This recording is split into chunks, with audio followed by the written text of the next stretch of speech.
today's topic that I wanted to talk about was romance. I think that women and men both view romance completely different. So what I might think is romantic, you might think is corny, and things that you think are romantic, I might think are not. So what is your idea on romance? I'm curious. What's a romantic thing Jenna could do for you? See, we just don't think of stuff like we don't romantic that they could do for us. Like, I feel like the stuff that is available for you guys to do for us, which is like a candlelight dinner or make us, I feel like that's stuff that we should be doing or like having prepared for you. It's like the stuff that we want done that makes us feel special are like naughty things. So there's no romance then, is what you're saying. Men don't expect romance? Is that romance? I think that's romance. I don't think men really expect romance. They expect like fucking naughty time and shit like that. Like, for instance, how many times, and I want to say this, like, guys need to quit doing this shit. Women do this shit too, but like when you give, how many times have you had a man buy you lingerie for like your birthday, a Valentine's Day, or something like that? Something like skimpy, maybe something once, like that. Maybe once. But is it like? Don't you just roll your fucking eyes? No, like, that's not a gift for you though. That's a gift for us. It is. So we literally take an opportunity to buy you something like that. It's for us, but like, I don't know why men do that, because that's not a gift you should be buying for a lady. Like for something that you're supposed to receive on a special day. Yeah. I don't think lingerie is a good gift idea. I really don't, but that's so taboo. I would say it's probably a good random gift. Like if I came home one day and he's like, I saw this and I thought you would look sexy in it. Yeah. That would be something completely different. But Valentine's, I mean, I know you don't celebrate Valentine's Day, right? Or you do celebrate Valentine's Day? I do. You do? Okay. Mother's Day is Mother's what Day I don't is what do. you don't. Okay. Yeah. We'll have to save that one because I'm curious. I want to see what everybody else thinks on that. But so Valentine's Day, I don't do like a big thing for Valentine's Day, but like I'll usually like cook a meal and wear something sexy or whatever. But if somebody got me a gift on Valentine's Day and it was like lingerie, I don't know how I would feel about that. I never really thought about it because, like I said, I've only gotten that one time, and it wasn't for like a special day. I've gotten like sexy pajamas for Christmas, and I thought that was cool. See, sexy pajamas for your Christmas gift, like that's not a gift. That's a gift he bought for himself. I guess I could see that. Like I roll my eyes at those gifts, but like I think women should be fucking storming the castle over stuff like that, because I'd be like, man, this isn't for me. Why are you buying this? Like, you bought it for yourself. Like, it's cool that you bought it. Like, I don't mind doing it, but if you're gonna buy me something for Christmas, buy me something that I want. So it happens the other way. Like women buy guys gifts. You guys are the worst gift givers on planet Earth. I bet you are. I'm the best. I bet you are. How's that chair? Are you? How's that chair? You like that chair? Okay. But no, I'm talking about for your man, though. I'm talking about for your man. I'm the best. I'm the best.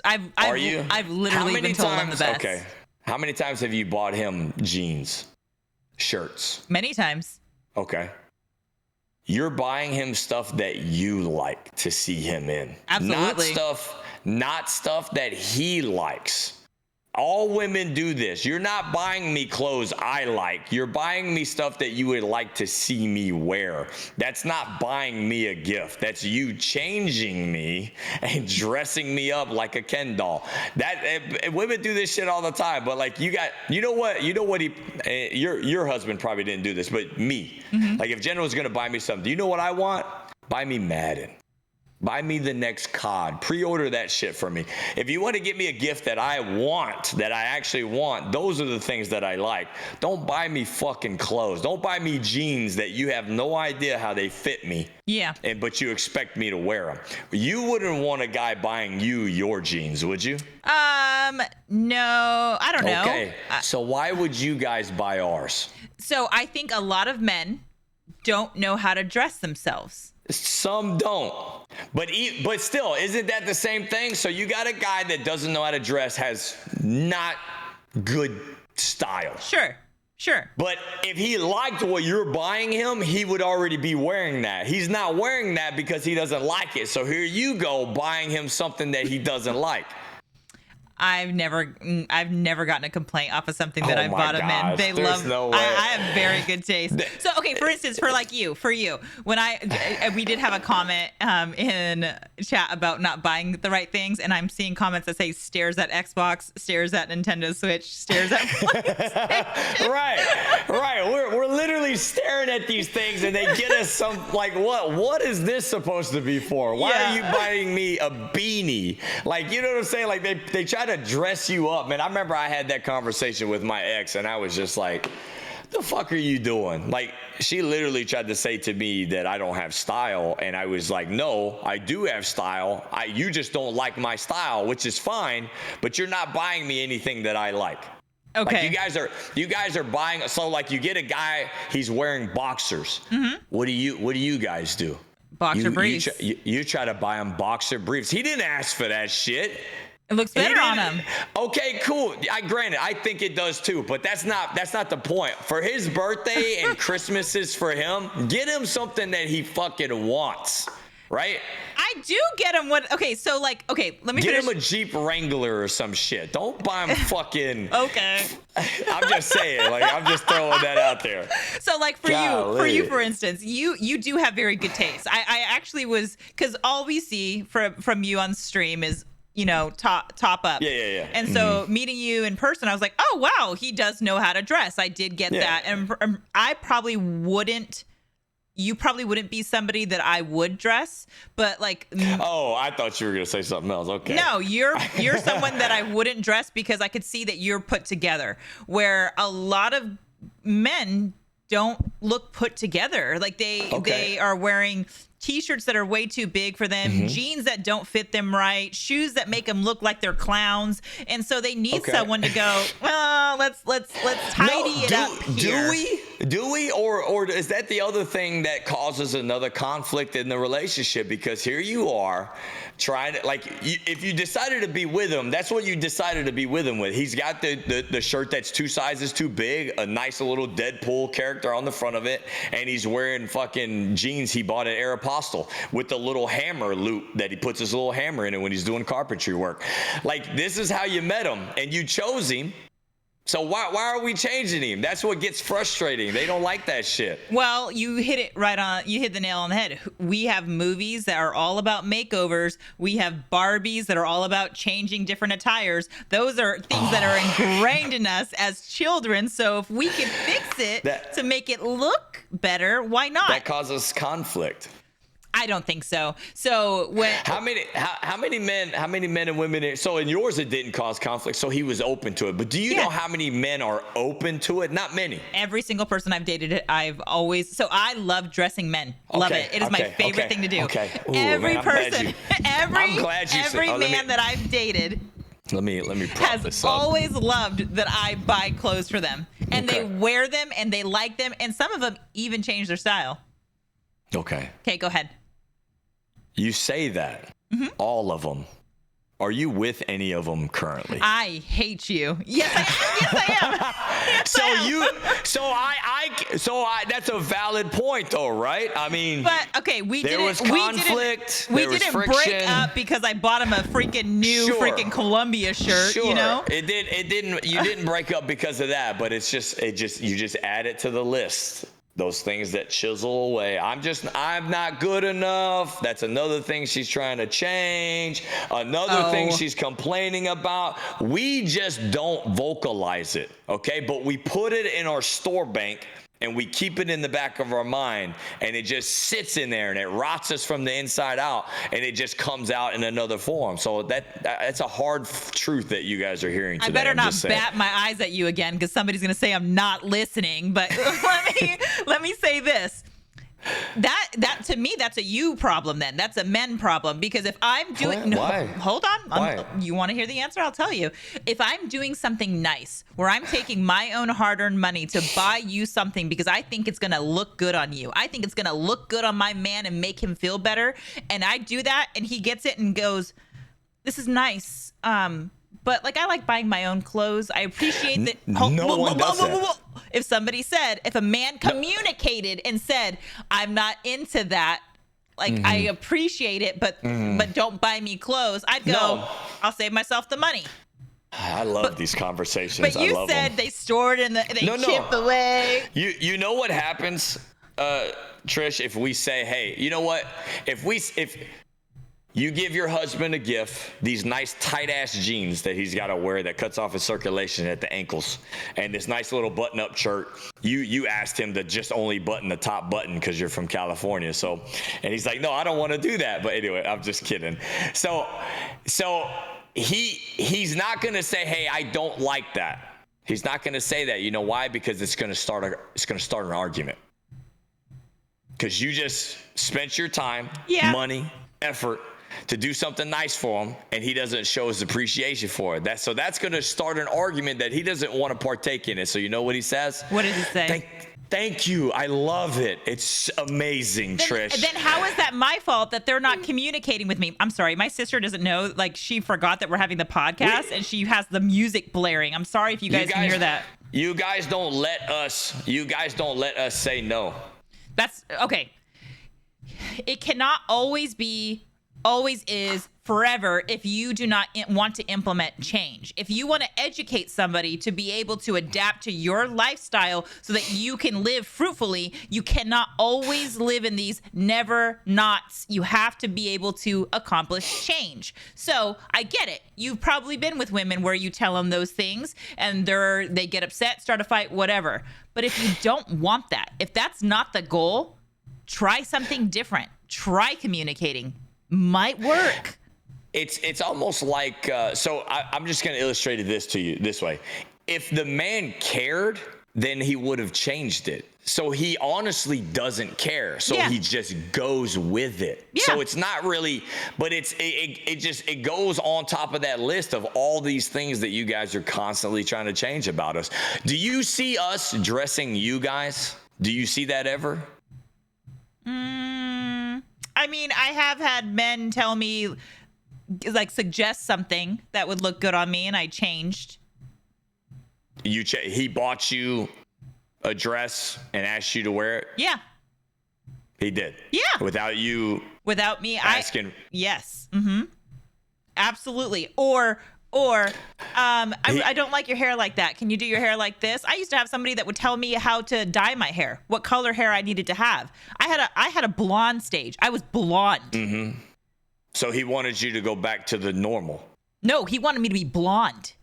He wanted you to be blonde. Yes. I like he blondes. Met you blonde? No. He met me as a brunette and was like, shut up. And he was like, you would look really good blonde. And I was like, oh, I've never been blonde. He goes, you should do blonde.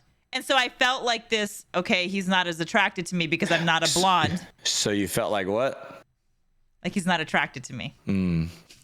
It's funny how that works, doesn't it? So you're saying because women are doing something nice and buying something nice for their man that changes them, that is saying that we're not attracted to him. There you go. That's what you're saying. It's not good enough, and it just sits in that vault. Yeah, it does. I mean, tell me if I'm wrong, guys. Like, I think you're wrong. Everybody's been through this. You're wrong. No, I was like, when she told me that I didn't have style, I was like, are you out of your fucking mind? I do have style, but then I realized in that moment she just doesn't like my style. I feel like this. I feel like we are damned if we do, damned if we don't, because it's honestly like a nice gesture. You could sit there and not say anything, and everything will be fine. But what if, okay, women are constantly making themselves over, right? Constantly, whether it's new haircut, new whatever. We're constantly doing that because we see like potential in ourselves and want to change things. Is it wrong for us to see potential in our spouses and want to make them up too? But see, we're level-headed, we're logical. Like, we don't need that stuff. Like you said, you remember what I said before? Like, you guys like to do it up, make it big. And for the first time, you realized, because all the men in your life are just telling you what you want to hear. Hey, baby, you look beautiful. I love how your hair looks. We actually don't like how your hair looks. We don't like that you guys overdo your hair. We only like simple hairstyles. We do. But I'll have you know this. We're not allowed to say, hey, I don't like that hairstyle. We're not allowed to say that. It's going to come with a whole bunch of baggage. We're not interested, so we tell you what you want to hear. That's a no for me. That's the truth. There's a bunch of guys in the chat right now.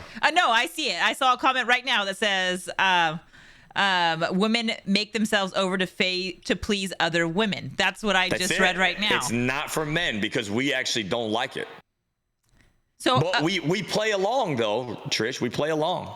So when you see like a woman that's like done up, let's just say her don't like it makeup, like it's just don't like it.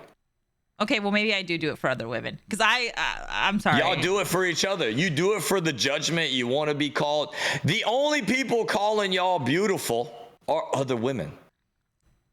You're right. You're I know I'm right. Well, I wouldn't say you're right 100% because my messages would say the latter because I get a lot of messages that say the latter. But I understand the point that you're trying to make. It's majority of other women that are like, oh my God, your shirt is really cute, or where'd you get those jeans? I understand the point that you're trying to say, that it's more often a woman that's complimenting those things. Now, a guy that has a crush on you, if you did your makeup today, you want compliments, he's going to throw a compliment your way if he has a crush on you. But if you ask him which version of you does he like better, he's going to like the less done up one. Yeah, that makes sense. That does make sense. But to clarify, I do think that a lot of women do like the makeup and stuff. Like for me, like my makeup and stuff, I do it for myself. I like doing makeup, but I have. That's what we're saying. You guys do it for yourself. You do it for each other. You're not doing it for us because we actually don't like it. Then why do a lot of these, like, let's just say TikTok influencers that are drop dead gorgeous, hair's all done, makeup's all done, why do they have millions of views, likes, comments of men in their comments complimenting them? Like, why is that a thing then? If men really didn't care about that, then why is there a platform for it? I mean, because it still looks pretty, right? But it still looks pretty, especially someone that's unattainable to us, right? But I'm not really seeing, I don't see a TikTok, like a girl on TikTok that's like blowing her hair up. I don't see a lot of people, like the girls that I see that are getting like completely followed by a bunch of men are very simple, showing their asses, which the formula works, but I don't see prom night hairstyles. Super curly, all over the place. Perm the fuck out. You're probably the first man that I've ever, because one of the things that I do when I talk to my friends is I ask them like, how should I do my hair today? Like for when I stream or whatever. And then they always tell me like curl it or wavy or whatever. Yeah, that's you are the first person. No, I'm only talking about men. Women are no. Swear to God. No. Every man that I've asked has said curly. Every single time. I can show you the messages. I can show right now. I will put money on it that most of the men will like straight opposed to curly. When I did my hair straight that other day, that was the first time that I had done. See, Richard says I like curls. Yeah, that was the first. Not in the video I posted. The video I posted, I think someone called me a troll, and I was like, kind of hurt a little bit. I'm not gonna lie. It was the same video where someone said I had 4 eyes, and I have not worn my glasses since then. So I'm a little cockeyed because of it. Guys? Who cares about those guys? Man? Yeah. That say stuff. I have men in the chat saying they like curly hair. Sprinkle says House is the minority. Day. No, I'm not, guys. The guys are not telling you this stuff. The only people telling y'all that is women. Guys are not fucking telling you that. Timbo just said straight hair all day. Like it's no. I'm for sure the majority. He's the majority, people. House has spoken. He's the majority. No, we are. Okay. We are. So as far as romance goes for you, you're talking about getting you something that interests you. Like there's not and sex basically. So there's not. a romantic gesture that a woman could do that would make you like feel tingly in your No, because that's not my like cooking soul. for me, cleaning for me is not my love language. So like an intimate night together that's like sure, music, a massage, something like that. That's like romantic, but that all has to do with physical touch because that is my love language. So like yeah, sure, kids gone. Like if the kid went to the babysitter and we had a night to ourselves, and you know if they cooked, that would be a plus, but not a requirement. But just like time together by ourselves and like a fucking like a nice where I can relax, maybe get a massage, a back scratch or something like that. That shit is romantic leading up to, you know, intimacy. Like Yeah. that's sure, that's all romantic, sure. But what do you think women like as romance? what women like for romance, they like I would say along the lines of the same thing, but it doesn't even have to end in intimacy, but like, you know, making the day about them, you know, starting the day off with like breakfast or coffee, breakfast in bed brought up to them where they don't have to get up. Hey, honey, just relax. Starting the day off, like little words of affirmation throughout the day, just doing that build up. That's what I would do, like words of affirmation or like maybe a gift or something like that. Like I think gifts are huge, especially for women. Yeah. Just being able to feel special throughout the day or even at the end of the day, but like definitely dinner, breakfast, coffee, not having any responsibilities, being able to relax, and like the same kind of attention, like even like massages and like just not having to wash any dishes, just like taking the load off of them. Sure. I've done the candlelight dinners. I've done all that shit before. I've never done, I think the rose petal thing is stupid. It like, is. I don't know. But like giving her flowers, like I think all that stuff's romantic. I mean, you tell me otherwise. I mean, you're a woman. No, I do. I do think that a lot of men think of like everything that you just stated right now. I think that men look at that as like too much. Like it's this big thing that they have to do. Where I think women are just looking for romantic things that happen throughout the day. So, for instance, I like when you kiss somebody, I think it's very romantic if somebody kisses you and they're holding your face and pulling you in. Like to me, that's an extremely romantic gesture. Passionate kiss. Passionate kiss, yes. I also think it's very romantic if someone opens doors for you. I think that is a very chivalrous thing, and I think it's very romantic. Would I take that over somebody buying me a gift? Absolutely. Any day. I would take that over buying a gift. And I think this is an interesting conversation because I'm glad that you brought it up, because romance, I do think, is dying. But the romance part about it that I think is dying is the chivalry part. 100%, yeah. But do you know why that's dying? Why? It has to do with all the stuff that we've been talking about to this point. This whole push of like being more masculine, you know, wanting equality, wanting to be I don't even know how to properly put it, but like the push for masculinity and equality has taken away chivalry. Because here's my thing, you want to be treated like a guy, then you will be treated like a guy. Like that's ultimately what happens. What do you think about that? I can see the point that you're trying to make. I think that for women, they do want those things. Even women that say like, I'm not a romantic person, no, they want those gestures. They definitely want to feel like that butterfly, but I don't think butterflies in the stomach is a real thing. It literally is your nervous system, like releasing dopamine in your, but anyways, I think that women want those feelings, even when they say that they don't. They just are so scared of like letting down guards and allowing that to happen, because we've gotten into this mentality of the ghosting culture. So like when you allow this guy to like show up and do these romantic things for you and then they take it away, it's like, but wait, he was being romantic. He was doing all of these things for me. And so like I said before, like it just makes us like more resentful towards the next person, because it's like, do you mean what you're doing? Or are you just doing it because you want to get laid? So I think in the dating culture, people associate those two together, like it not being genuine because they just want to get laid. But like when you made a key point. Fuck, my thing's dying. So you made a good point like when you guys push us away like that, though, when you talk about when you keep that wall up, that makes it kind of frustrating for us to kind of be vulnerable or to do these things for you guys, and you make it, you act like you don't need them or want them because you're being tough or you're putting up whatever you're doing, right? So we can't get mad when we don't do them. Agreed.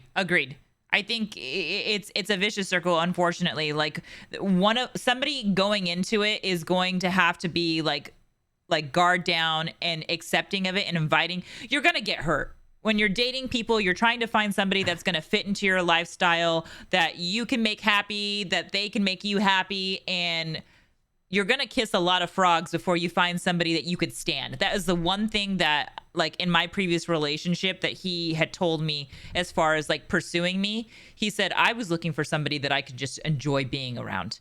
He's like, it had nothing to do with any other thing on what he was looking for in a partner. It was, I just wanted to be able to like hang out.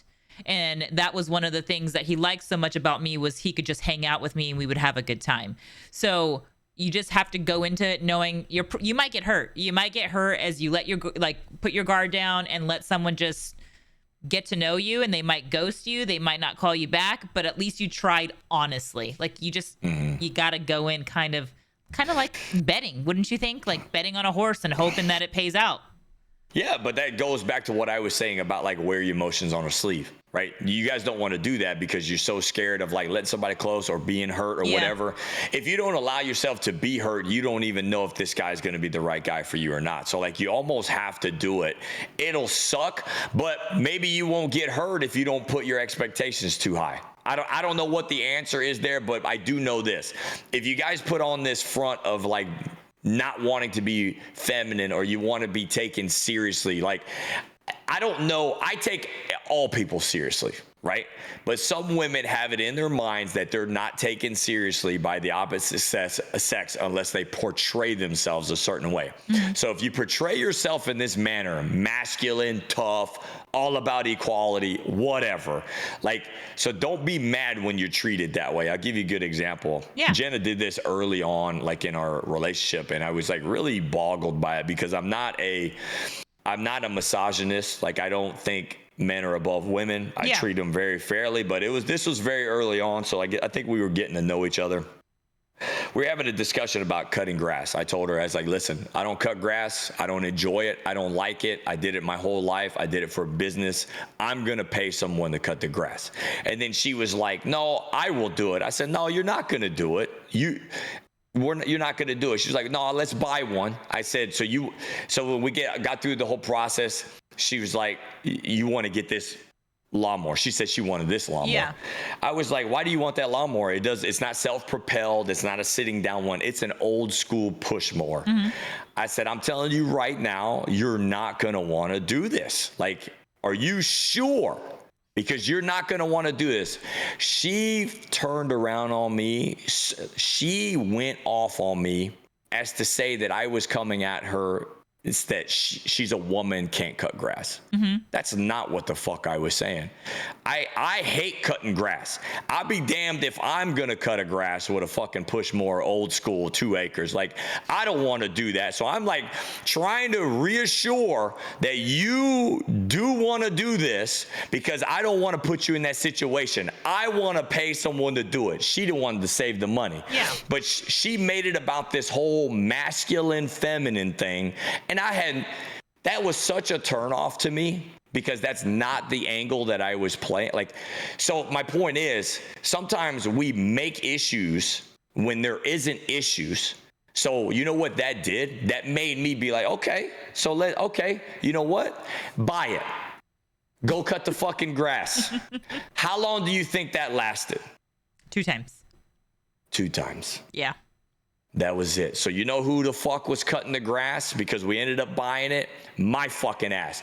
That was exactly what I was trying to avoid. I didn't want to fucking cut the grass. I didn't want to buy a fucking lawnmower. So now I had to cut the fucking grass. You get what I'm saying? Yeah. That shit's annoying to men. Like, most of us don't give a fuck, man. Go be your strong personality. I'm not here to compete with you. Why are you trying to argue with me about feminism and masculinity? Like, I don't give a fuck fuck about that shit. So that takes away chivalry. Okay, I don't know if I agree with that, but no, I do think that you landed your point as far as like when the video that you posted yesterday where you were talking about like women doing men's job. A lot of people, I say yep, I did say that. I think a lot of people would look at that video, the way that it was edited, and go, oh, this man is misogynistic and he, you know, doesn't understand like equal rights. I don't think it's that you don't understand equal rights or you don't agree with equal rights. I think what it is you understand how like you're trying to be chivalrous in it and going, you shouldn't have to do that. Like and I don't want to do it, so let me pay for somebody. Like that was the perfect explanation of, I don't expect you to do that. I don't want to do it, so I'm going to pay for it. Does that make sense? Yeah. Mm-hmm. So in turn, it's because you have this knowledge that she didn't have. And so I don't know if you communicated that with her and told her, like, look, I used to do this and I don't, like, you're going to hate it. No, I did. You did tell her that. I don't want to do this. Are you sure? But that's just not how it was received, which is fine. I'm not mad about that. I'm just saying. Yeah. So what that did for me, my mindset is like, okay, she wants to prove that she's tough. Now I'm going to let her go do whatever she needs to do. So like now I might not open the door for her. You can open your own fucking door since you're so tough. So you don't do those things for Jenna? You don't open doors? No, I do. Okay. But that mindset, because she wanted to combat me for no fucking reason, that makes men go to the mindset of, okay, fine. Since you're so big, bad, and tough, go fucking do it. Go do it. Don't ask me to do it. I see what you're saying. Don't ask me to do it. This is what I mean, like chivalry dies because of this shit right here. Like this whole, like, I want to prove to men that I'm just as tough as them, or I want to prove to them that I want equality. Like I want complete fairness. It isn't equal, but it's for a reason. Okay. It isn't equal. Let me answer your question here. So you just stated what you just stated, that's why men are not chivalrous, because women want to take on things that they shouldn't take on. Let's just say there's another situation where women look at men to be romantic figures and wooing and courting and loving on their women, and they don't because they're tired. They got a lot going on. They're stressed. They have things to do. Okay, go jack off. We don't have to have sex. Go jack off. You don't want to be romantic and earn it with me. Go handle yourself.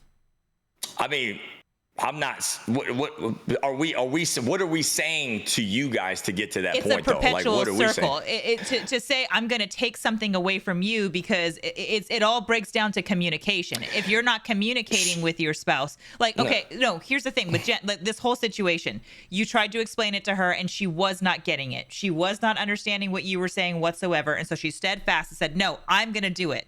She buys a lawnmower. She mows the lawn 2 times. Realize I hate it. I don't want to do it. And that situation, you've been like, hey, like, this is why I communicated with you that you wouldn't like it. So now we're out money on this lawnmower, and I'm going to have to do it. Like, next time, can you just like understand where I was coming from? Yeah, but yeah, no, I hear you. We're talking about how do you problem solve it. Yeah, I get you. But my point is, so now because this is men will fucking okay. You guys want to be treated equally. You want to be more masculine. So go do that. So now we're gonna watch you do those things. Mm-hmm. Does that make sense? Yeah. Like so how can we on one end fight for all these things in equality that we want because we want to be treated like a man, but at the end of the day you don't. You want chivalry. Yeah. So why are we doing all this other stuff? Why are we trying to act like, oh, I don't want to act feminine because it gets portrayed as being weak, but you want chivalry. You don't see men being chivalrous to other men, do you? So if you want to act like a man, so why are you being mad when you're being treated like one or not being treated like a lady? Yeah, I see what you're saying. I think women are very much in this mindset that we can do what men can do. Okay, if you can, then go do it. But I've had this conversation with you, and there's obviously things that I like that I can't do that men can do. I'm not talking. So it's not equal then. But I've told you that it's not equal. So we are not equal. Okay, I'm just saying. Yeah, I'm not talking to you. I'm not. When I say these things, I'm talking to everyone that's listening. I have to stop personalizing it. So we are not equal then. Correct? No, we are not equal. Correct. I agree with you. We are not. That doesn't mean you don't deserve respect. You deserve every bit of respect. I, as a man, even though we are not equal, you deserve respect. Just like Correct. a man deserves respect. I stand on that, but I also stand on the podium that says, you guys are not equal to us. That's a cold, hard fact. And ladies, before you go crazy on me, let me explain something. You have a baby, okay? You're breastfeeding your baby, you're nurturing your baby, you're loving your baby. You have that mother's intuition to make sure that baby's waking up. You're the first one out there. You're coddling them. You know when they're, the cries. This one's they're wet. This one's they're hungry. Like, you have this intuition as a woman, as a nurturer, to do those things. I'm not saying all men cannot do those things. I'm saying majority of men don't have that nurturing bone in their body. We're not equal to you. Because they're not equal to us. We are not equal to you guys. So I'm not saying that women can't do things that men do. No, I'm not saying that at all. But I'm saying on a scale, there's not many of us that can do or want to do the things that men do. And the same thing the other way. When the things that you guys are very exceptional at, we don't want to do those things. And you guys are naturally better. We are not equal to you on those things. Just like the things that we do and the things that we are there for, you guys are not equal to us on. And I know that's a hard fact for people to swallow, but that's the fucking truth. It is the truth. These people that keep fighting that fact are I don't want to be disrespectful, but they're naive. Well, very naive. Like we've said, everything that we say between you and I is not like the cold hard facts. They're not. It's not always, not never. No, we're having a conversation here about our life experiences and things that we've been through, and in no way are we saying that women can't do what men do and men can't do what women do, but we're saying majority cannot. Men cannot do what we do, and women cannot do what men do in the majority. So for me, for like a cynic, right? I'm naturally a cynic. I'm an eye for an eye guy. So if I come across a strong feminist or whatever you want to call it, I don't even know what the proper term is, but a feminist says she's as equal as I am. She can do anything that I can do. She deserves this, that, and the other. Fine. Then open your own fucking door. What do you mean by that? Like, if you're gonna fight me on every little thing, right? Like, we're talking about chivalry. If you're just like me, I open my own doors. So you put on your pants just like I put on my pants. We tie our shoes the same way, since we're equal. Yeah. Since we want to say we're equal, then you open your own fucking doors. But you're saying all encompass, not just the one. You're saying if you want to take this role, then we take this off the table, is what you're saying. Right. I'm just saying, like, we can't be this strong feminist that thinks men and women are equal, but you want chivalry too. You really can't. You can't. Yeah, no, I understand that. We do have a question in chat that said, what's your take on someone you're interested in and they're still going on dates with others? So you and I have covered this before. If you are not exclusive, like you have not decided that you guys are in a relationship and only going to pursue each other, you can't really expect them to not go on dates with other people. You have to operate that they are probably dating multiple people, and you should also date multiple people until you both decide that it's going to be exclusive. You can't be mad at them for not being. It's not even loyal. That's not even that. That's the wrong word.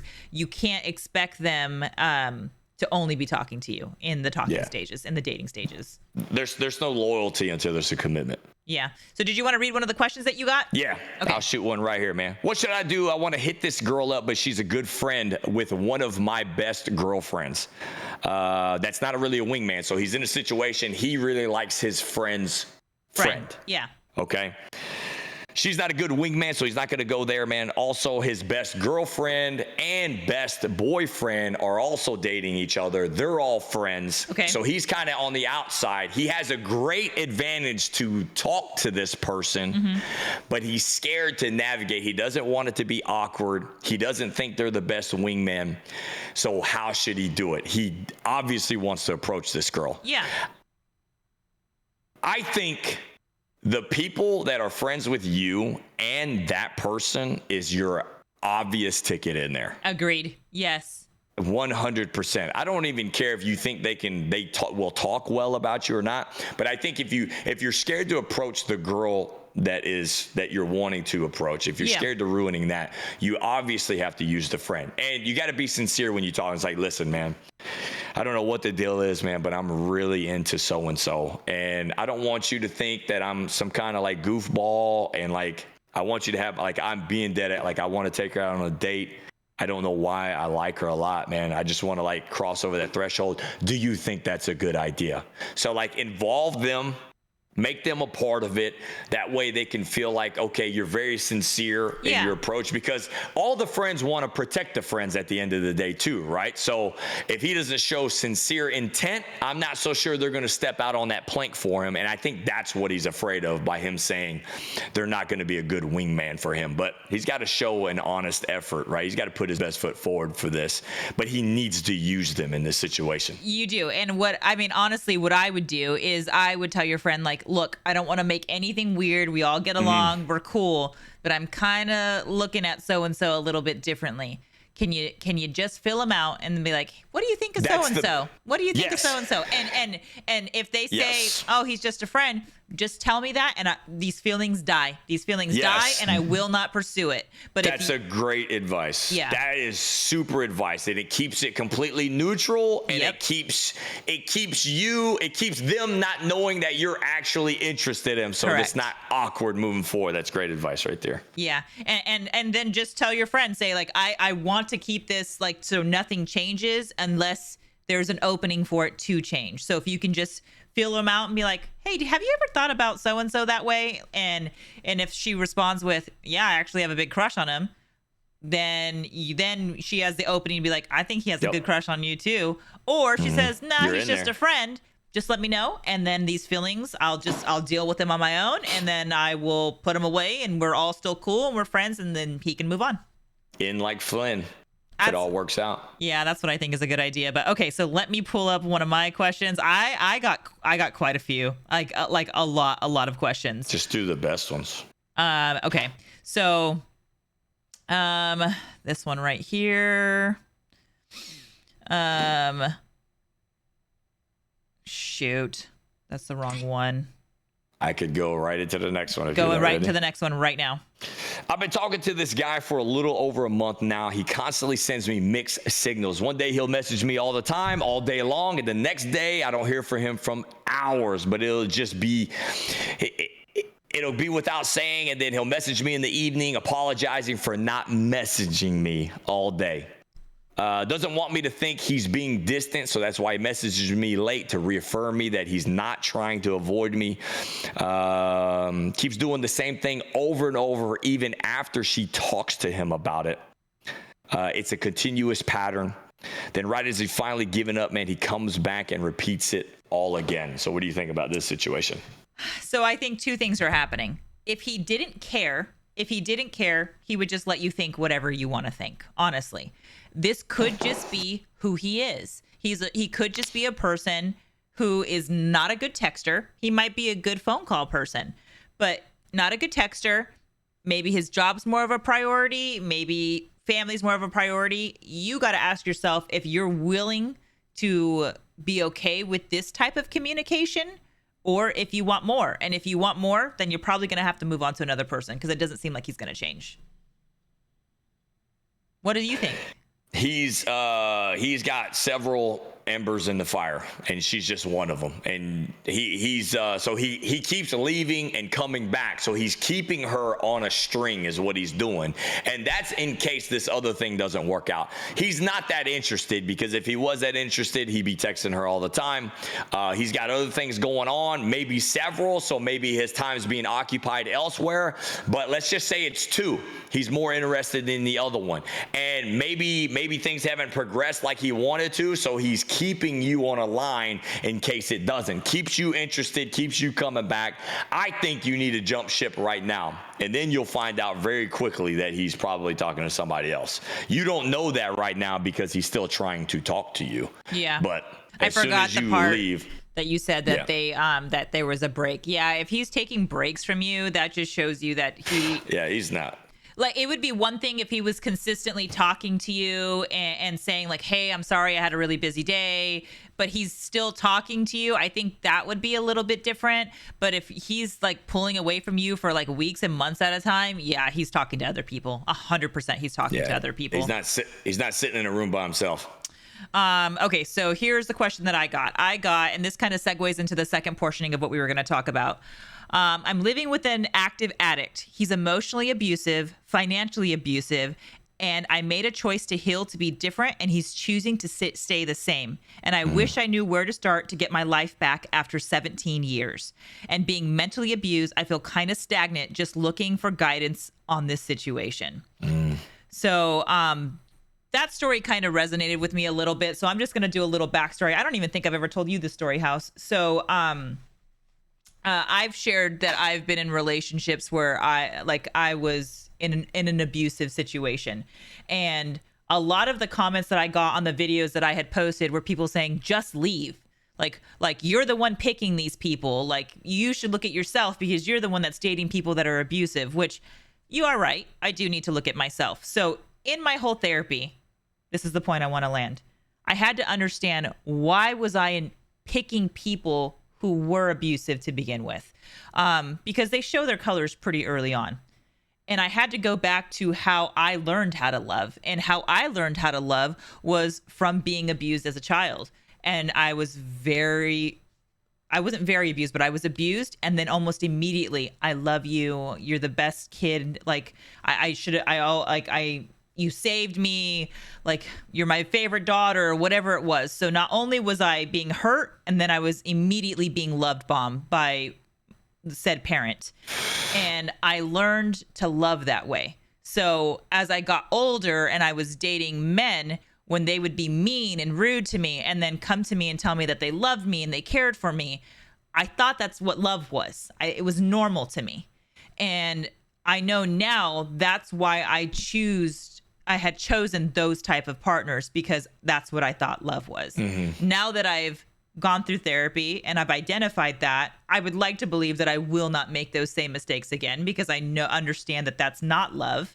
But for this question in particular, the feeling stagnant and not knowing how to leave after 17 years, you hear the comment, just leave, because that is what you have to do. You have to just leave. And I know it's scary, and I know that you feel like you're not going to make it. You have to take it one day at a time. Don't look at it as, I have nowhere to live, no one will believe me. Don't look at it as a big picture. Look at it as one step at a time. Leave. After you leave, okay, job, money. You start making these plans of how you're going to live your life in the future. Don't take it on as a whole. And I think that's the best advice I can give as far as leaving an abusive relationship. Yeah. I mean, she's so stuck in that spiraling staircase that, 17 years, you feel like you got all this stuff invested, but how much more are you willing to lose? Yeah. Because it's just draining you at this point. So, cut your losses and fucking go start brand new. And it's just like you said, I can't put it any better. You lived it. So, yeah. But that's the thing. Like, what are it's the fear of like making out of it okay, right? Like not making their situation better, but like you being able to tell them that you can get out of it, that you can make it, that it will be fine. That might be just enough that she needs to make the decision and go. So. It's not even that you will be fine. Your life will be different. There are instances that maybe you're very secure. Maybe you're very secure in your relationship as far as like financially. Like maybe you don't work. Maybe you're a stay-at-home mom and your husband or your wife. Maybe you're a male that's being abused in your home, and you're very dependent on your significant other. So you think, how am I going to make it? You just have to start making a plan for it. And the number one thing on that list is the goal, which is leaving. Leaving. How do I leave? Well, this is how you leave. You make steps. You make plans. You reach out to somebody. If you need to reach out to somebody, you need to make plans of where you're going to live. If there's children involved, you make plans of how that's going to look. If he's a danger or she's a danger to your children, you make plans of how that's going to look. And you just need to go down it as a list. Like, that's the best advice that I can give you when you're leaving a situation like that. The goal is leaving, and make a list of how you are going to leave. That's it. You got another question? This one's interesting. Okay. What's your advice for going through a breakup, specifically when it was her friends and family who had the greatest impact on us breaking up? So going through a breakup, he feels like her family and her friends dirtied the water, essentially. I would need to know specifics. I would need to know if he did something that made his family and friends not like him, because that's what it sounds like. Like he did something that they didn't like. Here's the other thing, man. Here's the other thing about this, and this is very important for anybody in a relationship. So he's got to figure out if he was guilty in anything, like you said. Yes. Because if he actually did something, then that's why. And if you did something bad and everybody's against you, you're not a victim. So don't act like you are. If you did something, you got to man up. Well, fuck this up. Everybody's mad at you for good reason. You're going to have to turn the other cheek and go the other way. I mean, that's what it is. Now, the other part of this, when you're in a relationship, anything that happens between you and the other guy needs to stay between you two. I hear a lot of fucking people. I hear a lot of people talk about, no, I got to talk to my friends. Like, I hear everybody's advice. This is bullshit advice, and you need to never do this. I'm going to tell you why, so stay with me. I need someone to talk to. I've got to talk to somebody. And people always like, look, you need to talk to your friends. You need to involve them. They need to know what's going on. You need to talk to your mom. You need to talk to the people who care about you. Let them know what's going on. No, you do not. Seek professional help. Somebody that's going to keep it anonymous. Somebody's not going to get in your shit on a personal basis. This is why you don't want to talk to friends and family, the people that are involved in your relationship. If for some reason I get into an argument with Jenna and I'm complaining to my friends, the people that I have over for cookouts, the people I go visit, our kids play together. If all I fucking do is complain to my friends, there's some of you guys in here right now, ladies, you complain to your fucking best friend all the time about your man. That's all you fucking do. You're never once telling them about the good thing your man did today. Agreed. You're never bragging about him. So the only thing your friend hears out of your mouth are negative things about the man that you supposedly love. So obviously, every time they come to your defense, it's always from a negative standpoint about your man, and you're fucking degrading him constantly. So of course they're gonna have a bad picture of him. You don't balance that enough, but you should never do that because that's all they hear. They only hear the bad stuff because they are on your side. So even if you do 50-50, Trish, sometimes I'm saying good stuff, but I'm always talking about the bad stuff. They only hear the bad stuff. They're there to protect you. They are biased. Do not fucking do that. That's the worst thing you could do for your relationships, man. You will fucking trash them, I promise you. Because not only now is it just you and your spouse that are in a disagreement. Now it's you, your spouse, your friend. Now it's you, your spouse, your friend, their spouse. Now it's the next person that they told. And it's all these people looking at your relationship and giving you advice. And a majority of the time, it is wrong advice. Yes. Because you're only giving them your side of the story and only a snippet of what's going on. Yes. And it's not bad that they got your back, but it's to your own fault now. You've sabotaged your relationship. You've made the water murky because who has the strongest influence over you and your decisions? Your friends and your family. So now you've painted this bad picture of your wife or your husband. Men do this shit too. And you got people just planting all these bad seeds in your mind, man. Like, these people need to stay out of your relationship. If you're going to talk about your spouse to your friends and to your family, it better be to praise them. That is it. Period. That's probably what happened. Maybe he wasn't doing something that she liked, and instead of telling him, she went and told family and friends. Yes, and that's exactly what happened. That's why they don't like him. Or or he really did do something bad. And yes, I'm not dismissing that. I'm not saying he's not guilty because he's a man. No, he could have done something, and that'll turn the family and friends against you 100%. Like if he cheated, he fucked up. Now you got to fucking go. It's your fault. Get the fuck out of here. But I've seen more times than not where that shit happens all the time. Where like you over here talking shit about me. Yeah. Man, I'll fucking tell you. I'll tell you one time. I went on this date with this girl. She had her friend come along. Okay. I didn't know I was walking into a fucking, you know how you see it on TV all the time, these movies, the friend is like grilling. What are your plans? What are you going to do? You didn't know the friend was coming on the date? I didn't know. So they're at Garcia's. That's weird. I fucking show up at this Mexican restaurant or whatever the fuck it was called. I sit down and I'm okay. I can hang out with anybody. Yeah. I can handle anyone. Like that was not a problem. Yeah. She was no issue to me, but she's like grilling me, right? And the whole time I'm taking fire in the trenches, she's sitting over here not even fucking saying a word. So like she's kind of coming at me. Yeah. And I'm like, you don't even know me. So like, why are you saying that to me? Who are you to say what my intentions are? I just met her. That's fine.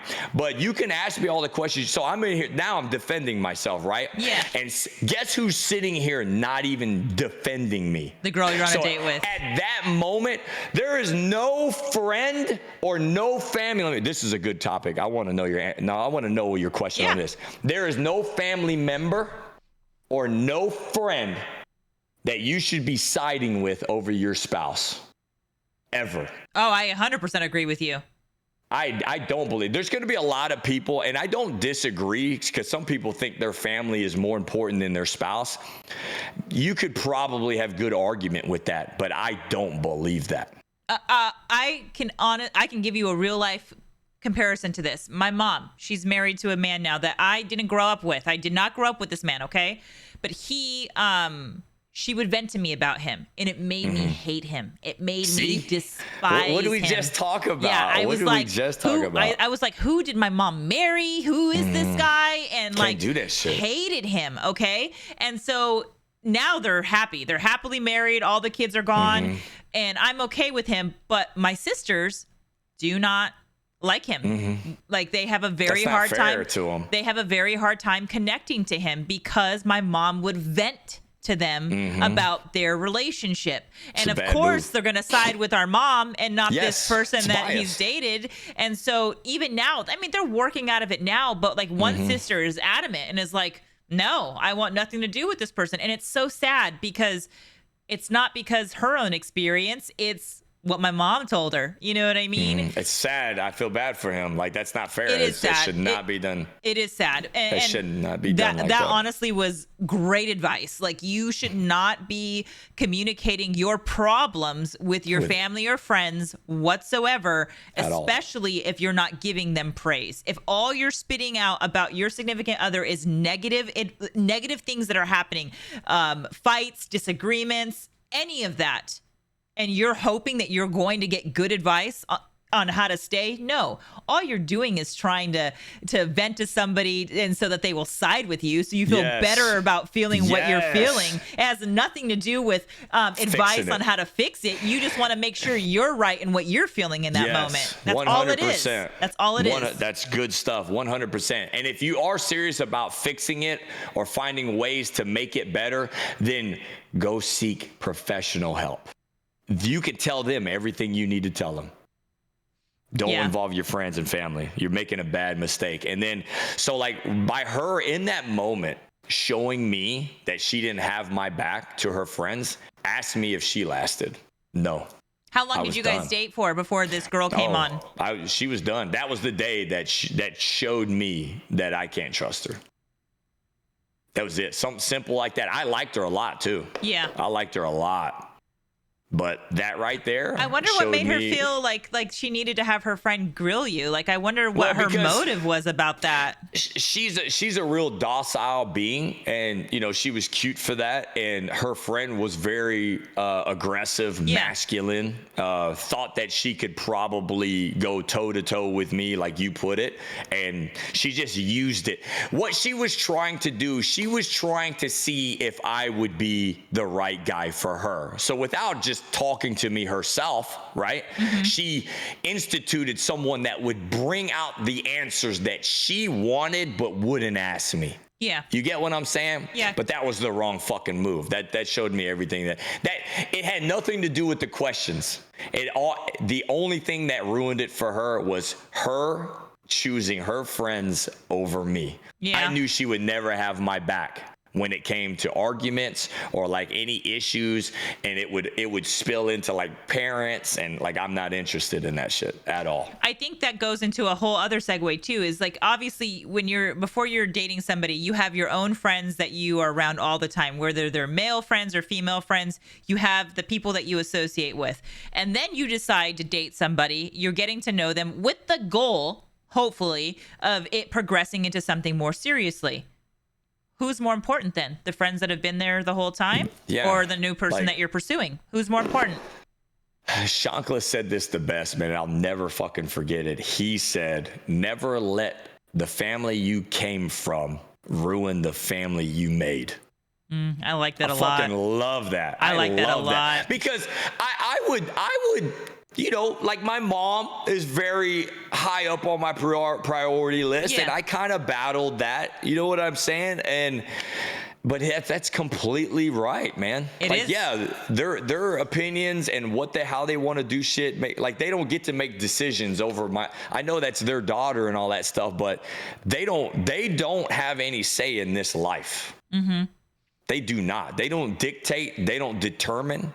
They're not raising that daughter anymore. That daughter's been raised already, right? So like, I don't know. I'm not going to be in a situation where I'm going to succumb to anything like that ever. Well, so I just asked that question, like, you're choosing somebody to date, to pursue, right? And who's more important, your friends or the person you're pursuing? And I had someone in my chat say friends. That's actually wrong. That's actually wrong. Your friends are your friends. Like, you love them, you have relationships with them. But there's a saying that friends come and go for a reason. You are choosing to pursue this person romantically, a life with them, a life partner.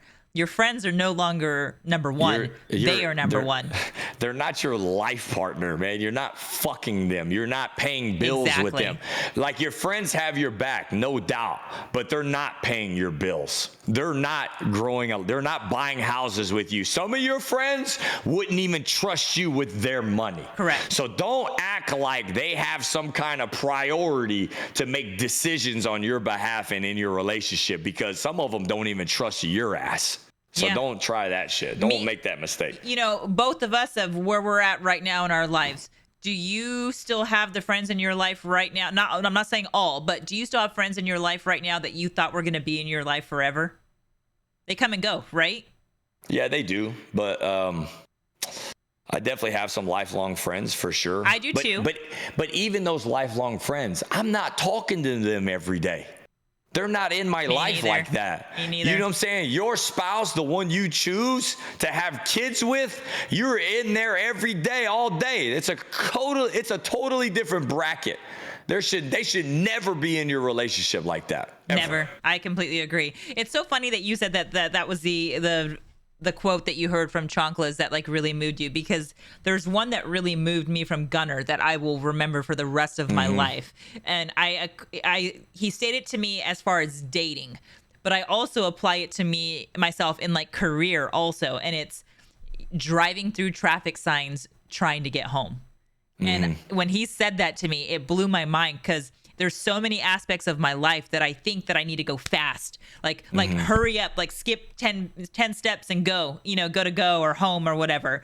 And when he said that, it really slowed my mind down, and it made me reflect and go, oh yeah, I'm totally blowing through all of these things in my life that tells me it's the right path for me, because I want to land somewhere, versus stopping and heeding it and going, is this the right choice for me? Is this the right career path? Is this the right boy? Like, just pause in the moment and realize, like, is this the right path for me? Yeah. Yeah. Really good stuff. I really like that one a lot. I think so. The person that said friends hasn't said anything. I think we kind of blew his mind a little bit, and he was like, "Oh shit, I had the wrong answer." Another question from TikTok: why do men use women after and discard them after tenths and a kid? I don't know what that question means. That one doesn't. I don't understand what that means. We'll just answer the first one. Why do men use women and discard them? Men are not discarding the kids. Men are not discarding you. Men are discarding the relationship. Like, that's what they're discarding. Yeah. Like that's what it is. Like, and there are, I'm not talking about the deadbeat dads that don't want nothing to do with their kids. Like, they're discarding the kids for sure. Like, I've seen that, but we're not talking about them. Your relationship ended because of something that you were doing or weren't doing, and he partook in that as well, and the relationship ended. There is no relationship, and myself included, I believe this wholeheartedly, there's no relationship that I will stay in just because I have a kid. Agreed.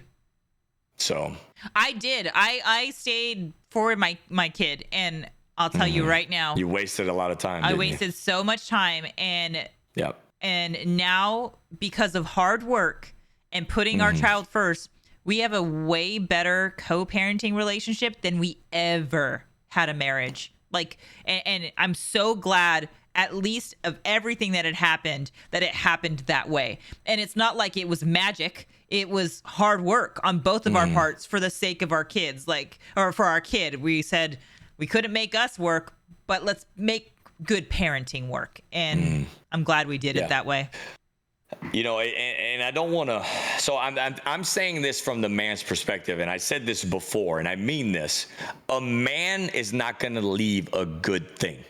Yeah. Okay. So if that relationship that this woman is clearly saying she's a victim of, if it was good for him, he would have stayed in it. A man in a good relationship would love to have his kid involved in that. Okay. If it was a good relationship, he's not trying to break it up. There was something that he was off in it that he didn't like, didn't approve, and it's not all his fault. So I know you're asking the question, but there's something in there that you did or you didn't do that played a part in that relationship ending, as well as him.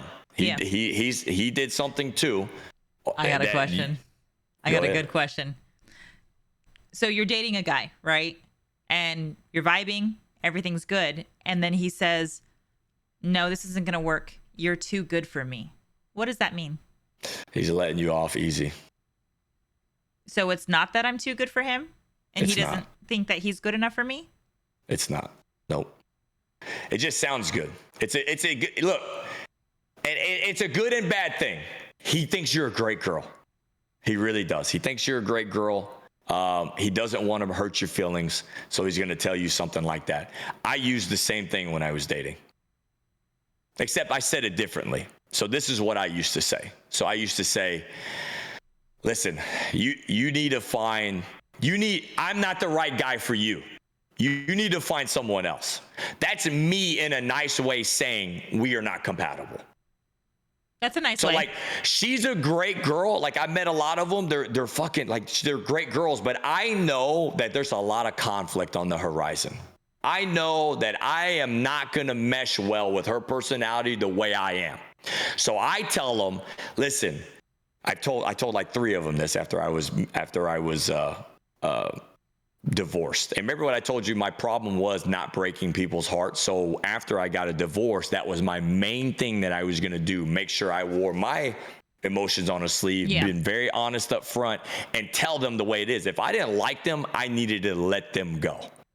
Like, so right away. They didn't waste their time on me. That was right. Nice of you. So I would tell them, I was like, listen, I get it. Like, you're awesome. Like, you're fucking awesome. I know this is not a good thing for either one of us. You need to find somebody that's better suited for you. I'm not that guy. Yeah. And that's exactly how I would word it. But that's a lot better. But for people who can't word it that way, because they would say, you're too good for me. But that's a way to put it in a good light for you, right? So, yeah. And I would agree. Like in some of those cases, those girls were really good, really fun, but like they annoyed me. So yeah, essentially, she's just too good for me. You need to go find someone else that's going to appreciate you more than I will. I think for women, we have such a fixer mentality when it comes to things, the nurturing mentality, that when we hear that, we immediately think, I'm going to prove to him that he is good enough for me.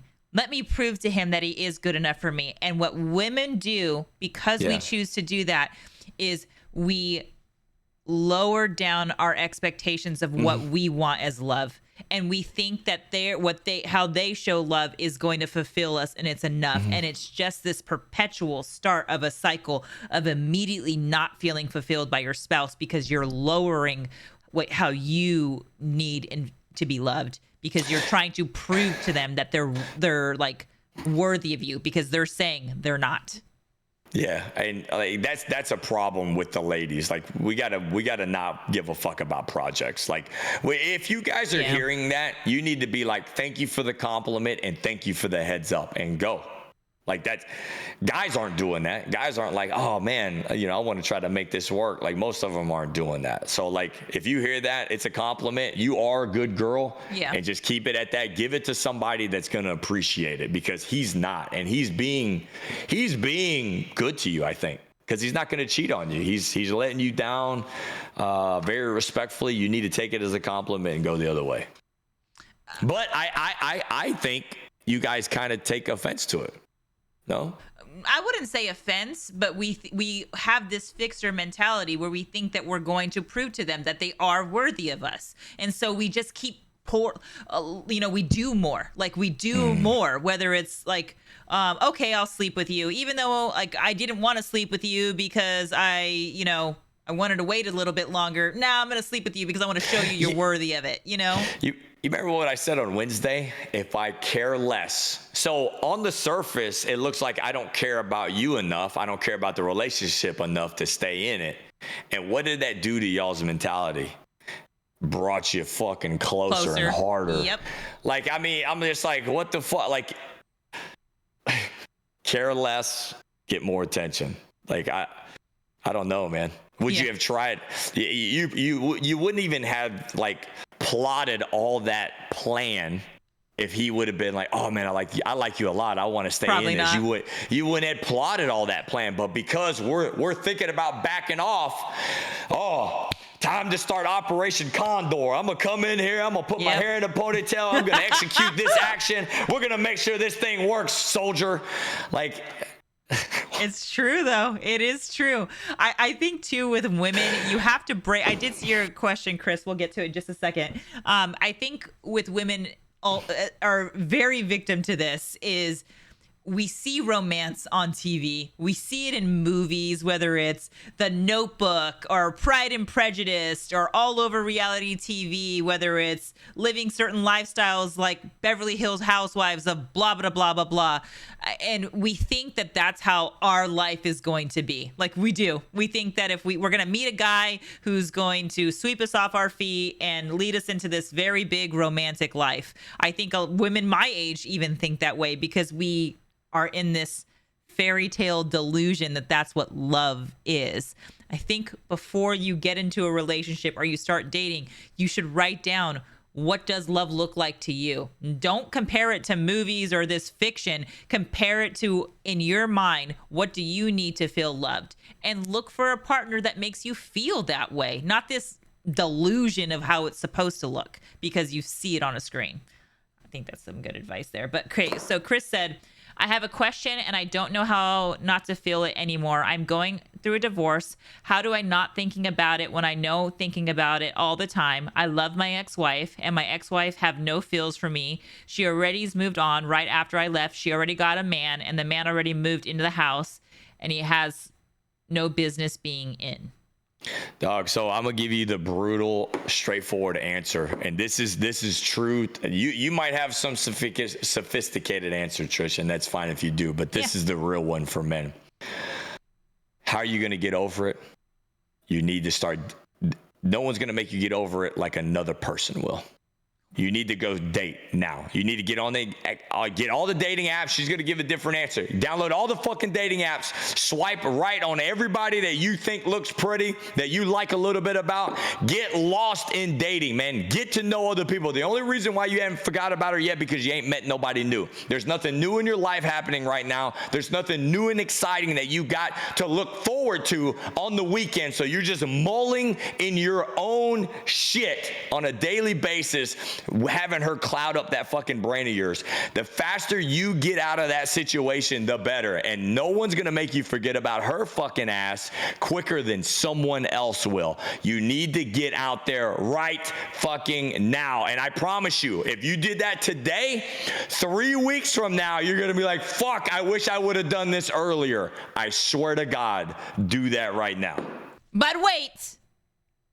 If you are just doing it so that you don't feel anything, make sure you communicate that with whoever you're talking to. Look, I'm going through a divorce. I'm just looking for something to make me feel better. Because yes, because there are women. Don't say that. Yes, say that. Don't be a dog. What's the no, I'm not saying sleep around. I'm saying meet other people. No.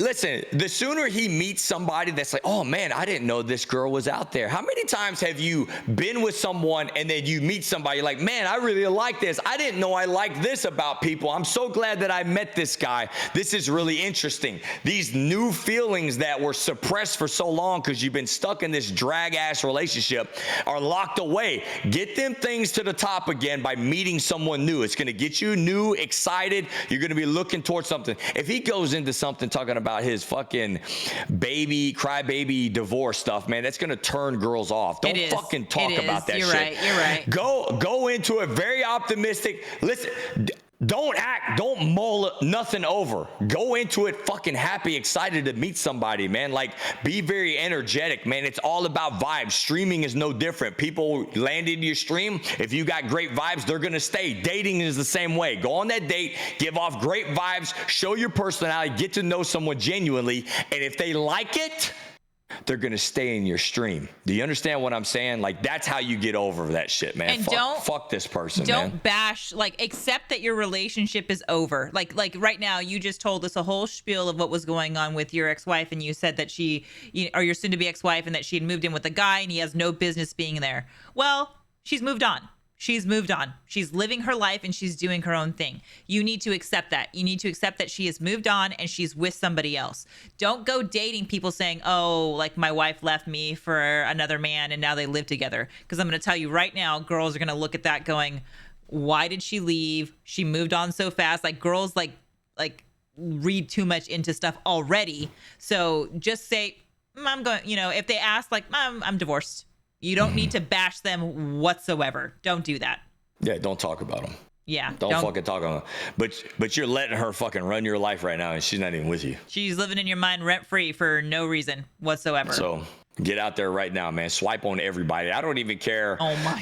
Swipe on it. No, he needs to. I know.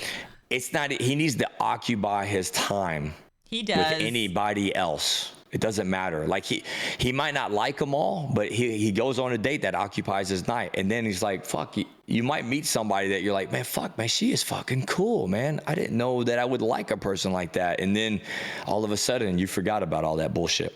Yeah. I've been married for 7 years. We have 2 boys. One is 4, one is 1. We had an amazing time together before we had kids. Now we don't spend much time together at all. I feel like our marriage is failing. She's a stay-at-home mom. I work 5 days a week. Is there any advice to what I can do to get the spark going again in his marriage? Go, Trish. How am I going to say this? You need to take care of yourself first. Because probably the energy that you're giving off is a mom who's tired, a mom whose focus is solely on your children because you have children that need your attention because they're very, very young.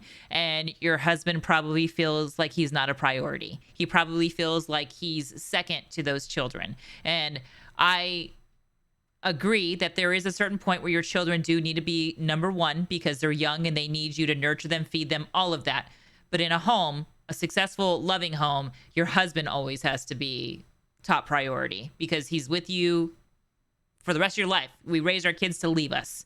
So you have to focus on yourself. What makes you feel better about yourself, whether it's, I don't know, like something that makes you feel sexy so that you want to push that off onto your husband and make him a priority over your children. What would you say? Yeah, it's all good, all really good stuff. And like some people in the chat have mimicked what you said about making time, making it a priority. Your timetables get completely fucked up when you got kids, man. Yes. So you've got to go the extra mile in getting a great babysitter that's going to hold the kid all day or dropping them off at the parents so that you can get away for a weekend. Is that good enough? That's just like a date night. But here's the thing. You've known her for 10 plus years, whatever, a lot. Those dates aren't the same like they used to be, right, Trish? Mm-hmm. So like, you know everything. So this is what you do. This is a great tip. I have done this as well, and I will do this if it ever needs to be done. This is great, and this is for all you guys in the chat. And yes, we are live. This is not a recording for someone that said that in the chat earlier. You've been together a long time. You've been together 17 years. Dates aren't the same anymore. You guys know everything about each other. You know everything's bad and good and all that stuff. So what do? How do you reignite the spark? So this is what I recommend you doing. You do a date night. You get the kids taken care of, all that stuff. You do, so you guys can get to the restaurant together, no problem. You don't have to go, go pick her up. You can do all that stuff, but the date is just like it was the first time you met. Mm. So it's not acting. You just act like you don't know her. What would you say to her if this was your first date again? And it's amazing what it does. And I'm pulling out all the lines that I used to say. So I'm asking her, I know what she fucking does for a living. Sure. But I'm like, tell me about your job. What do you do? Did you graduate college? So then she gets into these stories again. She's like telling herself about me. She's telling me about herself again. I like that a lot. She ends up covering things that she probably never covered before, or things are different now. It's a new job. So now she's talking about her job in a way that she has never described to me before, because in your everyday lives, guys, you talk about the same bullshit. Oh, my day was fine, man. Fuck, it was fucking terrible. But if she goes into the date like she's never met you and you're inquiring or you're courting her about these things, what do you love to do? Well, what she loves to do now is probably different than what she loved to do 17 years ago. So now she can talk about her life as a mom. You know, I've got a 3-year-old. I love this and this. So now you're hearing her talk about your son in a whole different way. And it's amazing what that does. You have a first date. I really like that a lot. Have a first date like that again. And it's amazing what it does. And before you know it, you're having drinks and you're fucking. Now it's so now you're even treating the nightcap as if it's oh my God, it feels brand new. And you play into this. It's amazing, guys. You need to fucking do this, man. Some of y'all need to do this right now. Yeah. So take your husband, take your wife on a first date. That's great advice. I love it. Mm-hmm. It's a first date again. That's what we called it. I think we forget in our everyday life, we do our check-ins. We're like, how was your day? And most of the time, like you said, it was fine. It was busy. Yeah. Very same response that you get all the time. All the time.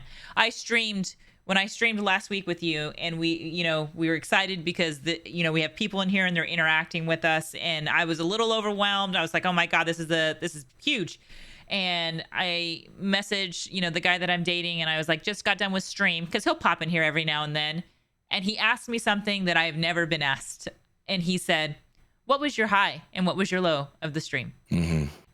who cares if he doesn't care? The fact that he made the effort to even ask me about something that he's not a content creator. He doesn't do any of this, but he cared enough to ask me what was my high and what was my low. Yeah. And I told him what it was, and he was like, that's amazing. That's amazing. Yeah. And it's just checking in with me in a different way, wording it in a different way, you know? It is. And, you know, you can categorize yourself as a streamer now. So, like, let's say I was with Jenna and she'd been streaming. She's been streaming for the past 20 years, and I've been with her the whole time. But, like, if I go into that conversation, that first date, and I'm like, what do you do for a living? She's like, oh, I stream. Don't judge me. I'm like, so you're on the internet, like in front of Twitch, and you're on TikTok. Like, what do you stream? Like, you stream. Of course, I know all these things, but how would I have that conversation if I just met her today? Like, for instance, compliments, right? You compliment your wife and your husband all the time. Oh, you look nice. Oh, you look beautiful today. But if I met Jenna for the first time today, and today was a first date, there's certain things that I would say that I wouldn't say on a normal day. So maybe I should be saying those things. You get what I'm saying? I get what you're saying. If we did a first date today, I would be like, I'm like, Jenna, like, you have got to be the prettiest girl I've ever seen in my life. And listen, I don't call me corny. I swear to God. No, like, it's like something about your smile. Like, you have an awesome smile. I'm sure everyone's told you that. Like, these are things that I would say on a first date, that I say she's beautiful all the time, but that rolls off the tongue differently. It so does. you want to spark things back up, reset the relationship, go back to the beginning. And I mean, it does it flips it upside down. Go back to the beginning of when you guys fell in love. How did you fall in love? You fell in love with the person, getting to know them. So do it again. Getting to know them. Yeah, do it again. It's awesome, man. You guys need to do it. We'll end it with this last question in chat. So the question is, I have a buddy, been with his wife a number of years. They have 2 kids, and her ex just committed, okay, I can't say that word, just unalived themselves. Should he be mad that she cried for 4 days and went to the funeral? No, he shouldn't be mad. Absolutely not. What do you feel about that? You'll have to say it again. I was reading what this guy was saying. Question. I have a buddy, been with his wife a number of years. They have 2 kids, and her ex just unalived himself. Should he be mad that she cried for 4 days and went to the funeral? Mad? No, I don't think so. Just because the relationship doesn't work doesn't mean they don't have respect for that person. Yeah. She probably, I would still, just because she cried because a good person left the world doesn't mean she still loves them. Yeah. She could have love for them. I mean? Yes. Not yes. in love with them, but have love for them, you know? She loves you, but she cares about the people who have impacted their past. Correct. Right? So I've got people that all my relationships have impacted my life in some way. Would I be sad if they were no longer here? Yeah, I'd be sad for them. I'd be sad for their family and anybody involved. Will that change my life moving forward? No, it won't. But I will feel bad for them and the people involved. I would. Yeah, I would too. And I don't think he has a right to be upset. You know, people impact our lives differently, whether it's love or, you know, just a very good kinship with somebody. And we all grieve differently. Maybe she didn't even know that she was going to react that way, but she did. And you shouldn't make her feel bad about that. You should support her. If you support her, that shows how confident you are in the relationship. Exactly. And also, you remember when we said there's no such thing as platonic friends? There isn't, but there is such thing there is a such thing as friends after the attraction, right? So there is. Completely platonic means there's no attraction, no relationship, no messing around, no nothing. There's no such thing as that. 2 people meet because there's an attraction, or one likes the one, or there was a past or a history. But after that, there is a such thing as like friends or mutual respect. Yeah, mutual respect. I believe in that. But I agree. There's no way you're talking to a man. Like, you're not with me and talking to another man. There's nothing nothing in the back of the mind there. There's no such Well, fucking the story thing. that you first initially shared, where that guy was saying that he likes his friend and doesn't know how to, how to work. Yeah. It's that situation right there. They're all friends. She has no idea this is about to come. No idea. No fucking idea. Yeah. You're exactly right. So, hey, House, I have a question. There's a woman I am with. When do I know is the right time to make a decision for a proposal? I know she's the right guy. The right girl for me. I know she's the right girl for me. When is the right time? How do you know that it's the right time? Are you asking me? Mm-hmm. I'm not a man. I wouldn't propose. Oh, that's true. Right now, my man. Right now. If somebody asks you the question, do you want to marry her, and you say yes, go marry that fucking broad. You get what I'm saying? Like that broad. I think men waste too much time like worrying about, thinking about, and all this stuff. Listen, if I ask you a question that do you want to marry her, and your first answer is then you're not ready. But if I ask you the question, are you ready to marry that girl? You say, man, she's the one. Go fucking marry her right now. Go fucking propose to her. Go marry her. Like you don't, like, I'm all about, man, like complete transparency. Like, go fucking do it. Stop second guessing yourself. Trust that gut instinct of yours. But if somebody asks you that question, if you're in the chat right now, and if someone were to ask you that and you were like, oh, I don't know, then she's not the one for you. Yeah, she's not the one. She's not the one. I did see one question that I want to get to that said, when is the appropriate time to introduce your boyfriend to your kids? So, ooh, that's a good question. That is a good question. That is a good question. That's a good one. So, that's a good one. I have dated, and my son has only met one person, and one time, and that was it.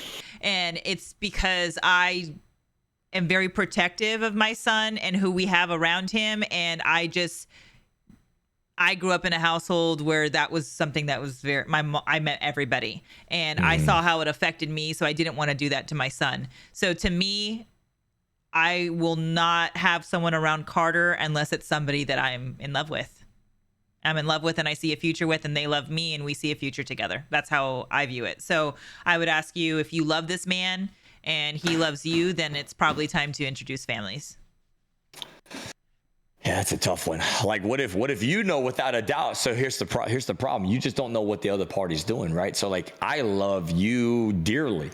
Mm-hmm. How do I know that's mutual? So she might see a future with him. She might want to be married to him, but that guy's still saying, Then you don't do it, because it's not even about you. How does she know? She doesn't know. So I asked. So I had gotten to the point where I had asked this man, like, hey, I want you to meet my son. Like, I think like I had feelings for him, and I want him to meet my son. And then I stepped back and I said, what, like, are we dating? Like, what is this? You know what I mean? And he was like, I would say we're just dating. And so then I responded with, okay, I'm not ready for you to meet my son then. Okay, there you go. I'm not ready for you to meet my son. I would need us to be a little more progressed before I introduced you to him. And he said, I understand. And that was it. And it's all about communicating It is. what you want or need. So yeah, that's what we said earlier. You want something more, so you had to put this obstacle in front of him, and his answer told you exactly where you stood. Exactly. And there you go. It was no like, oh, I thought we were more, blah, blah. It was like, okay, you're not there. Cool. Done. You're not, and that's that. And I will forever have that boundary with my son, because as a parent who is no longer with my son's father, I no longer put a man above my child. For now, my child is number one. When I meet somebody, it'll be different. But right now, my child is number one. Are single mothers more or less desirable for men? I feel like we're more desirable, and I can show you the proof. But I do feel like we're more desirable. I feel like we have our shit. We come with snacks. You come with snacks? Oh.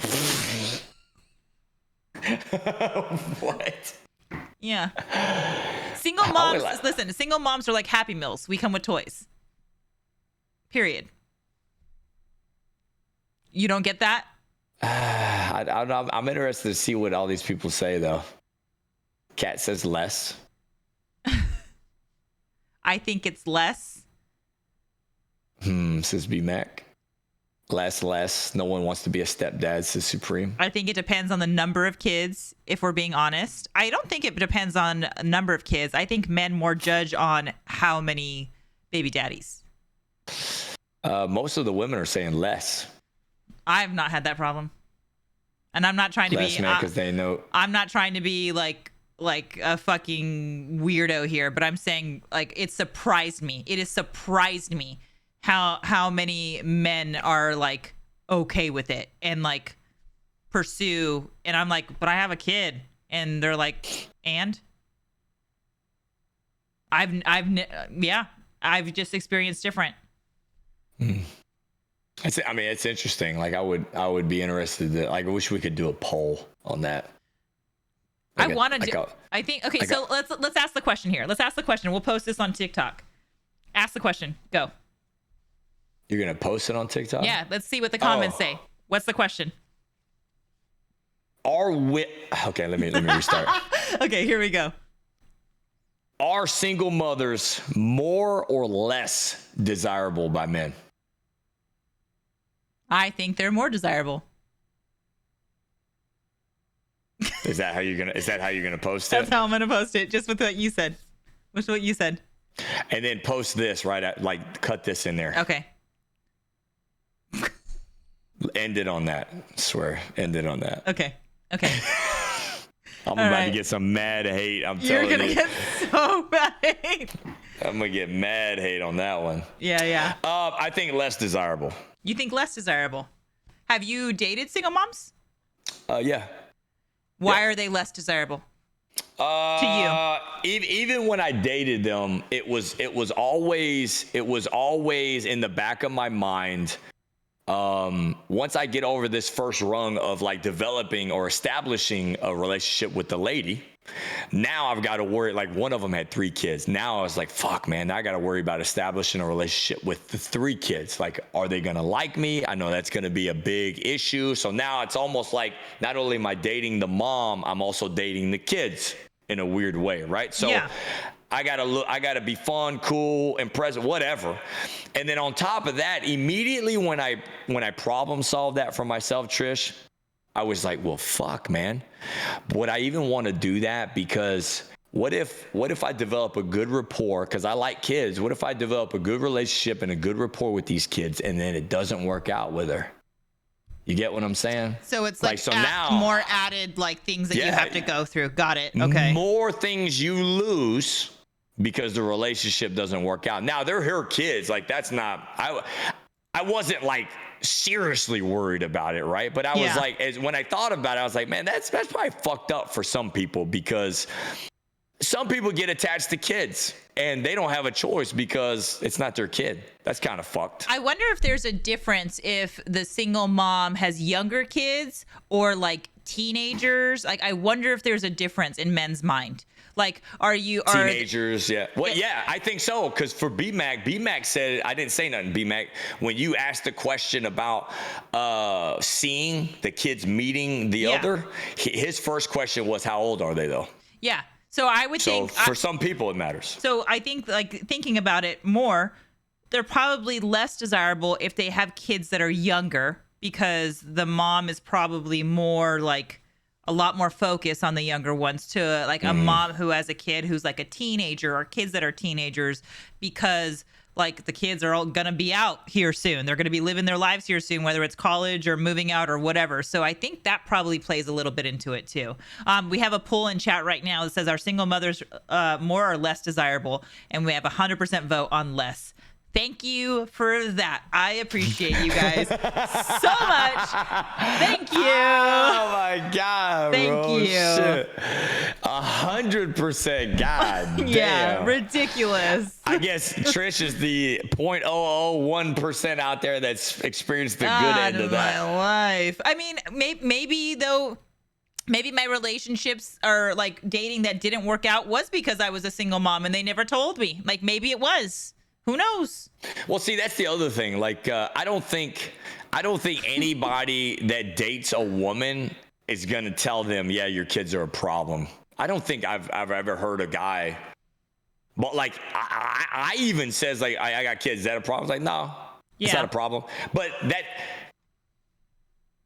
that doesn't mean it's okay with me. I'm still interested to see get to know you. Yeah. But yeah, the kids are an obstacle. In the back of my mind, they were still an obstacle, even though I said, no, it's not a big deal. So one of my biggest fears on dating is like I can't have any more children, like at all. Like it's not like, oh, I'm pregnant. No, literally cannot have any more children. And so that's actually been hard for me in dating is meeting men who don't have any kids and want kids. And I'm like, well, I'm out. Like can't give you any kids, you know?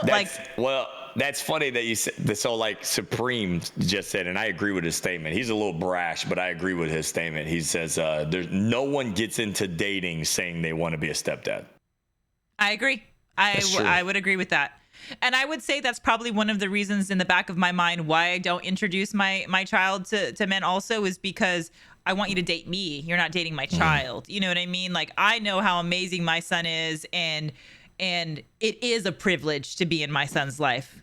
It is a privilege. And so when we get there, if it gets there, you get two amazing people. Do you tell them immediately that you have a child? 100% immediately. And I tell them immediately that I cannot have any other children.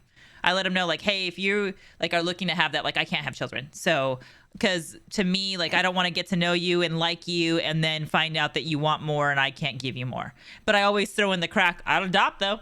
Like I would totally adopt.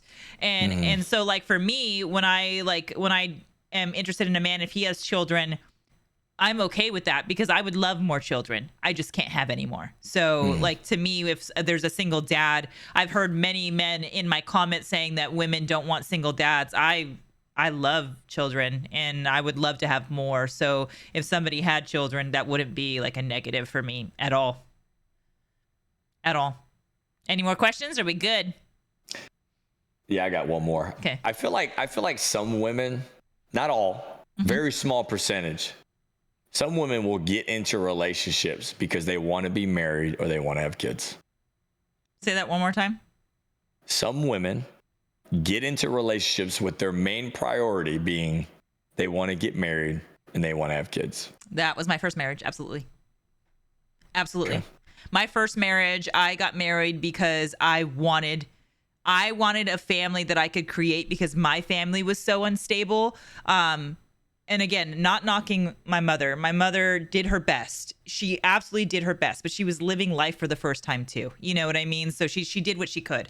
But I so wanted to create this reality of what I thought I could put into fruition. And I thought that meant meeting a guy, getting married, and having kids. And that was my goal, was marriage and kids. And I did it wrong. Like I've said, if I have one regret, that is my regret. Some will settle to accomplish that goal. Isn't that bad? A settle? Yeah.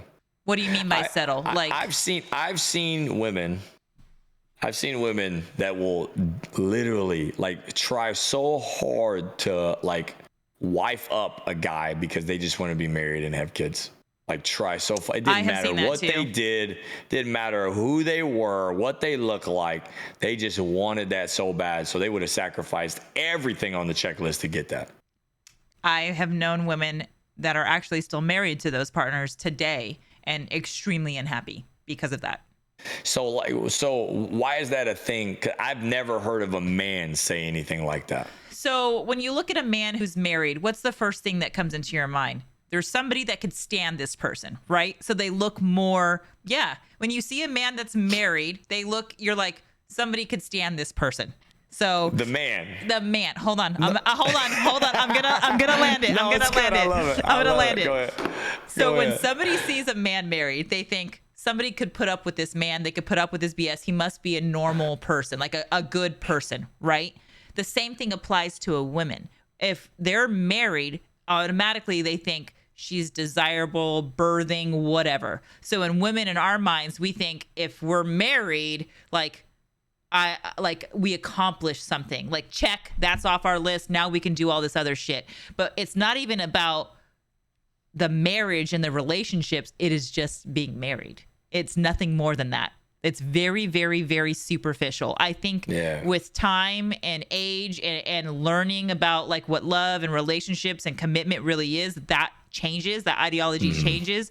But in the beginning, it is very much the Kim Kardashian married for 82 days. Oh, I have to move to another city. Guess we're getting a divorce, but our wedding costs us $2 million. It is very much that aspect versus nurturing the marriage. That's all true, by the way. That's all true. It's fucking crazy. I know. It's fucking crazy. That's good. So this is one. You can answer this one. Okay. How do I tell a guy he was too rough when we were making out? I actually got this question also. I got this same exact question. You tell him, hey, that's a little more aggressive. That's more aggressive. Or if you don't feel comfortable verbalizing it, because I've actually done this, you show them. So I've had somebody, and I've told you this. I told you this about somebody that I had dated that swallowed my face, right? I told you that. And I was like, whoa, settle down, you know? You direct it. You direct it by like putting your hand on their face, slowing their mouth down. There are things that you can do to show them in the moment, like calm down. Show them. Teach them. Simple. You don't think so? No. I'm trying to think if that happened to me, how I would react to it. Like I remember I dated a guy that would kiss like a bird. He was like, like that's how he would kiss. So you had to teach him how to kiss. Had to teach him how to kiss. I had to hold his face. I had to like literally use my fingers to open his jaw. I'd close his mouth, like all of it. And now like I'm sure he's a great kisser now. You're welcome. You're welcome. Offended. They didn't get like no. I don't know. Feel demasculated or anything like that. I don't think they would with kissing. I was with a partner that was very good at going downtown, and I explained to him, I was like, yeah, you're not really hitting it. Try doing it like this. And because I corrected him, he never did it again. Yeah, I mean that's what I was wondering. I mean, so you don't think it would be for kids? I think some people would be like. No, I wish more people were open enough to tell like people what they like and what they don't like. Otherwise, they're just dealing with the pecker, going, okay, I'm gonna live my life, with a bird. Like, no, teach them how to be, I don't know what's a good animal that kisses. I don't know. A good animal? I'm trying to think. I'm trying to use an analogy and it's not working out. But like, you got to teach your partner to what you like. If you don't communicate them what you like sexually or like emotionally, they're not going to know. Keep going, Trish. I think it's very important, when you're dating, that you have to communicate those things. Like one of the things that I noticed too when you're on dating apps, I don't know if you guys have noticed this. That people immediately tell you what their kinks are. Like, have you guys noticed that? Because I've noticed it. And as soon as they tell you what their kinks are, it's kind of like they want to know if you're willing to do these things or not. And it is like, in some ways I appreciate it because then I don't have to worry like if I'm not into it. But then I feel like it's kind of just giving it away all too fast. Did you hear any of that? Some of it, but we were talking about like people being too forthcoming with like kinks that they're into. Forthcoming? Like immediately. Like what if you meet somebody on a dating app? What if you meet somebody on a dating app and you guys are talking and he's very sweet and then she's talking very sweet and she goes, also, just so you know, I like to strap one on. Why that one? Why is that got it? Because I knew it was gonna get. Yeah, I mean, there's gonna be lines, right? I mean, there's gonna be boundaries. Some's gonna be a no, and some's gonna be a let's go. You know what I mean? So I mean, that's obviously on the no end of it. But are you happy that she told you right out the gate, so that you didn't waste any more time trying to get to know this person that just wants to stick it to you? Let me try to answer this honestly. No, no. I probably in that case I would have preferred to let me get there first and then drop it on me, and then I could leave because it sounds like she's a freak. So I probably would have wanted to try up to stage 1. I didn't want to get all the way to stage 10. Got it. Maybe I wanted stage 1, 2, 3. I'll probably stop it at 5. Okay. So maybe let me get to stage 5 of the freakiness, and then you can hit me with that one. I'll be more than happy to walk away from that one. Got it. So you would rather just find out as you go versus knowing right out the gate. I'm pretty sure I'd have some fun with her if she's willing to go all the way off the deep end. I think she's probably gonna do some crazy things to get there. Yeah. Probably. I would love to ride that roller coaster for sure. Oh, you would? No, I'm just kidding. I know you said no. Oh my God. This is fun. I had a good time. Pegs says HVAC. Oh shit. We call him Broken AC. That's his name. Matthew, I do have your question. I saw that you had sent it, but I'm gonna save it for Wednesday. I didn't get a chance to read it because we were already adjourning. So I will though. So please come back Wednesday. I'll text you back on it probably tonight or tomorrow for sure. And like we always say, if you have a question, everything is anonymous unless you don't want to be anonymous. Send us a DMs if you feel more comfortable sending House a DM, or you feel more comfortable sending me a DM. Go ahead and send that over. We discuss it and see what would be good advice to give on, or we'll just answer you in the DMs also. If you're not following House and you're in my stream, make sure you go follow House. It's HausOfG, and we both post content, and it's different, but it's from the same podcast, so it's nice to see how we both interpreted it. So just make sure you give those follows. And we are on Spotify, so we will have more episodes uploaded this weekend. Every podcast that we've had will be uploaded so that you can listen while you're driving, cleaning, drinking, whatever you want to do. Good time. Yep. Appreciate you guys. Send us those messages. I like covering them even though they're the same on some, because we might have a different way to get to the answer. And even if we answer the same question over and over and over, there's always new people that come in and join. So we cover it really quick and then we move on. But definitely send us your questions. We love getting to them.